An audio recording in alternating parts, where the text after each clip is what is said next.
గాదె సాయి కృష్ణ ఈ ప్రజెంట్ ఈ అబ్బాయి పేరు తెలుగు రాష్ట్రాల్లో మారిమోగిపోతుంది, ముఖ్యంగా ఏపీలో. సో ఎవరు ఈ గాదె సాయి కృష్ణ? ఈ అబ్బాయి 45 రోజులుగా మిస్సింగ్లో ఉన్నాడు. హైకోర్టు కూడా ఈ నెల 29లోగా అబ్బాయిని కోర్టు ముందు హాజరుపరచమని డెడ్ లైన్ పెట్టింది. ఈ నేపథ్యంలో కొత్తగా అసలు ఈ అబ్బాయి లేడు, కాల్చి బూడిద చేసేసారు ఈ అబ్బాయిని పోలీసు అన్న వార్తలు కూడా వస్తున్నాయి. అసలు దీన్ని ఎలా అర్థం చేసుకోవాలి, ఏం జరిగింది?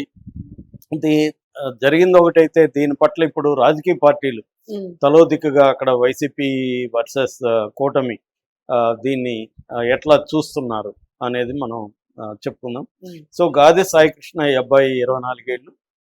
ఈ అబ్బాయి విజయవాడ కృష్ణలంక పోలీసులు ఈ అబ్బాయిని తీసుకెళ్ళి మే 9వ తేదీన మార్కాపురం నుంచి అబ్బాయిని పట్టుకుని వెళ్ళి, అంటే దాదాపు 40 రోజుల పైన అయిపోయింది.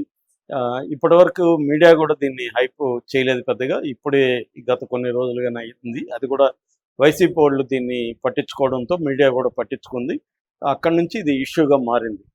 సో వాళ్ళ తల్లి విజయలక్ష్మి ఆమె ఏడుస్తూ మీడియా ముందు చెప్తుంది. ఆమె చెప్పిన దాని ప్రకారం ఈమెని మొన్న ఇక్కడికి కృష్ణలంక పోలీసు పిలిచి, మీ వాడిని నువ్వు మర్చిపో, నీ కొడుకుని ఫోటో రెడీ చేసుకో, నీ కొడుకుని చంపేశాము, దండేసుకో నీ కొడుకు ఫోటోకి అని చెప్పి ఆమెను ఫోన్ తీసుకొని తరిమేశారని చెప్తున్నారు.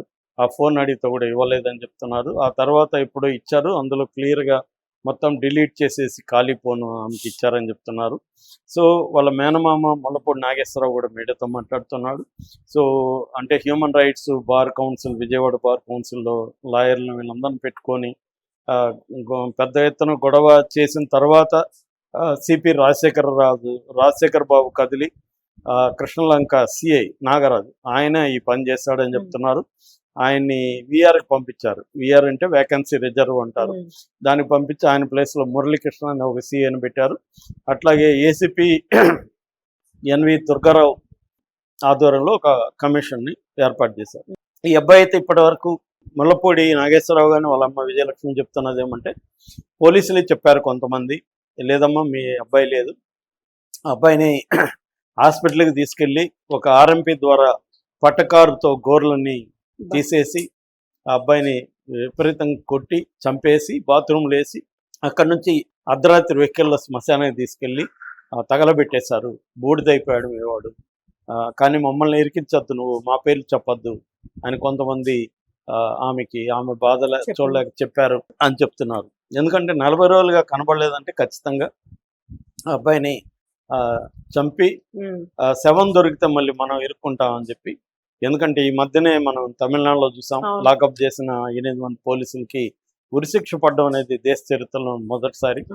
సో అందువల్ల వీళ్ళకి ఆ భయం ఉంటుంది. ఆ భయం వల్ల చేయకుండా ఉండరు వీళ్ళు, చేసి కొత్త రకంగా ఎలా తప్పించుకోవాలి అని ఆలోచించి బాడీనే లేకుండా చేస్తే, అసలు ఆనవాళ్ళే లేకపోతే కొట్టినట్టు ఉండదు, ఏముండదు అన్న ఎవరు చూడలేదు, ఎత్తుకుపోయింది అసలు ఏ ఆధారం ఉండదు కాబట్టి మనం తప్పించుకోవచ్చు అన్న పద్ధతిలో ప్లాన్ చేసినట్టు తెలిసింది. యాక్చువల్లీ మిస్సింగ్ అనేది కొత్త కాదు.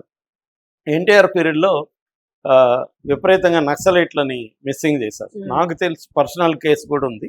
నేను ఆర్ఎస్సీలో పనిచేసేటప్పుడు కడప జిల్లా ఆర్ఎస్ సూర్యం అనే ఒక అబ్బాయి ఉన్నాడు.